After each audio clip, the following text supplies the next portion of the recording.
ಕರ್ನಾಟಕದ ಶ್ರೇಯಾಂಕ ಪಾಟೀಲ್ ಅವರು ಜೂನ್ ಮತ್ತು ಜುಲೈನಲ್ಲಿ ದಕ್ಷಿಣ ಆಫ್ರಿಕಾ ವಿರುದ್ಧ ನಡೆಯಲಿರುವ ಏಕದಿನ ಮತ್ತು ಟಿ20 ಸರಣಿಗೆ ಭಾರತ ಮಹಿಳಾ ಕ್ರಿಕೆಟ್ ತಂಡದಲ್ಲಿ ಸ್ಥಾನ ಪಡೆದಿದ್ದಾರೆ. ಬಿಸಿಸಿಐ ಮಹಿಳಾ ತಂಡದ ಆಯ್ಕೆ ಸಮಿತಿಯು ಗುರುವಾರ ಭಾರತ ತಂಡವನ್ನು ಪ್ರಕಟಿಸಿದೆ.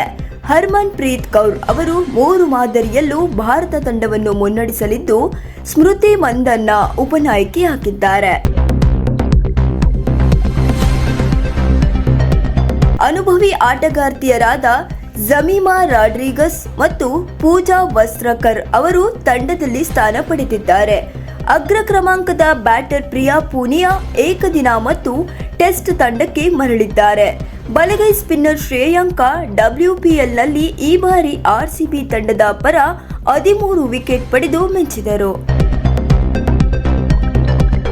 ಜೂನ್ 16ರಿಂದ ಜುಲೈ 9ರವರೆಗೆ 3 ಮಾದರಿಗಳ ಸರಣಿ ನಡೆಯಲಿದೆ. 1 ಟೆಸ್ಟ್, 3 ಏಕದಿನ ಮತ್ತು 3 ಟಿ20 ಪಂದ್ಯಗಳು ನಡೆಯಲಿವೆ. ಏಕದಿನ ಪಂದ್ಯಗಳು ಬೆಂಗಳೂರಿನಲ್ಲಿ ಮತ್ತು ಉಳಿದ ಪಂದ್ಯಗಳು ಚೆನ್ನೈನಲ್ಲಿ ನಡೆಯಲಿದೆ ಎಂದು ತಿಳಿದು ಬಂದಿದೆ. ಮತ್ತಷ್ಟು ಸುದ್ದಿಗಳಿಗಾಗಿ ನೋಡ್ತಾ ಇರಿ ಪಬ್ಲಿಕ್ ನ್ಯೂಸ್ 24x7. ಇದು ಸತ್ಯದ ಧ್ವನಿ.